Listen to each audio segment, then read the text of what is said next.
So in the movie The Matrix, when they went to go see the Oracle said to Neo, she said, now whenever you see vampires and UFOs and werewolves and things like that, she said, that's someone in the Matrix doing something that they're not supposed to do. So now let's talk about that. Hey, yo, peace, peace. This is your man, L. Judge. I'm right back at you with some of that real talk real fast. Now, if you can, make sure you hit like, leave a comment, hit repost.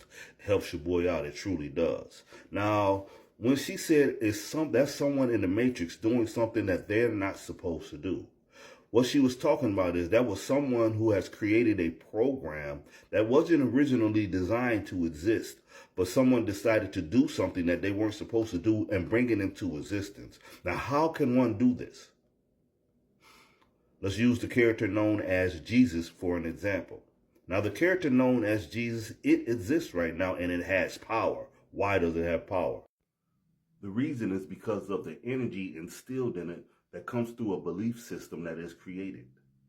Someone created this entity called Jesus. They created this image, and this image was created off of a many different type of beings who actually walked this earth. And then they gave the story on to us, and we began to believe it, and then we gave it power. That's how everything works. We give it the power once we believe in it. I talked last night about how things exist when you see it, but sometimes things still exist in the actual world, even if you don't see it. And I mentioned the diamond. And then one of the viewers, they made a comment. He said, yes, and a diamond is nothing more than a shiny rock that someone made to believe is valuable. And that is exactly right.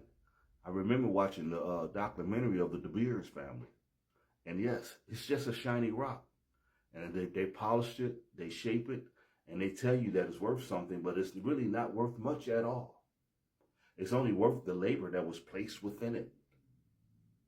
You see, people, man, have the ability to create your situation and to create your surrounding. And when you accept what people create for you, you become part of their creation. That's the only reason why you cannot fly. When you go into your dream state at night and you can fly, the reason why you can fly is because you have stepped outside of the boundaries and the limitations of this so-called physical creation. You are told no here. But there in your own world, you can do as you choose, as long as you have control over the mind at that time.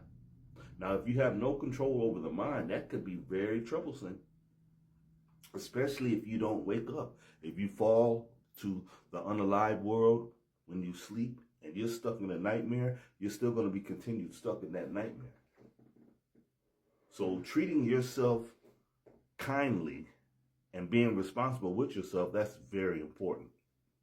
And again, I say, if you allow someone to create your existence, they become part of your creation, or you become part of their creation. Now, this makes you think twice. Now, remember what it says in the Bible. They said, let us create man in our image, the way how we imagine man should be created. It doesn't necessarily mean that they created something that looked exactly like them, because those beings had already exist. But once they obtained the power, they were able to manipulate the minds of man and create the man the way how they choose for man to exist. Right now, we're going through that exact same thing. This is why they're trying to get rid of the history of everything. And this is why they're trying to force you to go by a narrative. Even things at this moment that you know things that are an absolute lie, you know for a fact. But they're saying, you know what? You're going to follow this narrative no matter what. And this is the same thing that happened the last time. That the last time, during the last so-called, what you would call reset, and they were conquering and dominating this land here, the people who survived, they remember how the world used to be. And they would tell them, no, that's not how the world is. And if you don't accept this new way of thinking, we're going to put you in this doggone institution where we're going to reprogram you and reset your mind.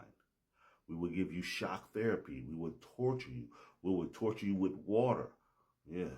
Until you break, and then you accept our way of thinking. that's what you're dealing with on television right now.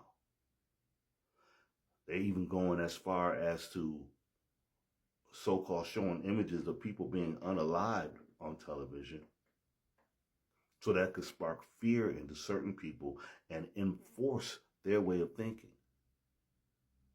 People are just making up all kinds of lies and changing the rules right before our minds, right before our eyes, sorry. And they're telling you that you are crazy for not seeing it the way how they see it. The small majority, or the small-minded people are coming together and trying to say, look, either you see the world the way that we are supposed to see it, or we're going to war.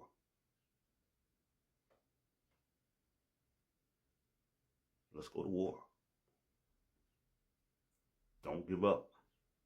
Because you're right at that point to where when Neil got done saying what he had to say on the telephone and he hung that phone up and he stepped outside of the booth and he flew away, you're right there at that point. And they know you are at that point. Man, there's a video. There's this guy. I saw this guy run and jump over 7 cars. And in order for him to make it over the last few cars, he literally did like this here. Like he was walking in air and made it over those last few cars. You're becoming supernatural.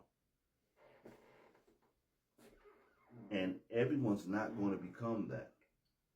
But once one person or 2 people or 3 people become supernatural and do supernatural things within your sight, the rest of the soul member families, they're going to become supernatural as well.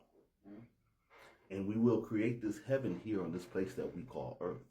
Or should I say within this realm. But the diabolical ones, they can't exist in that.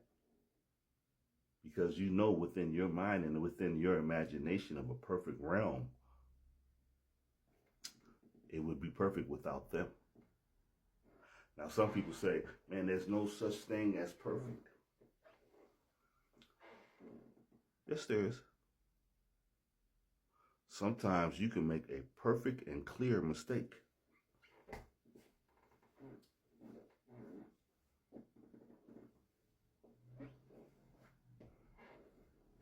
So yes, there is perfect. And you can create perfect. Don't let anyone take that away from you. But anyway, this is your man, L. Judge. You know how I say peace and blessings. TikTok.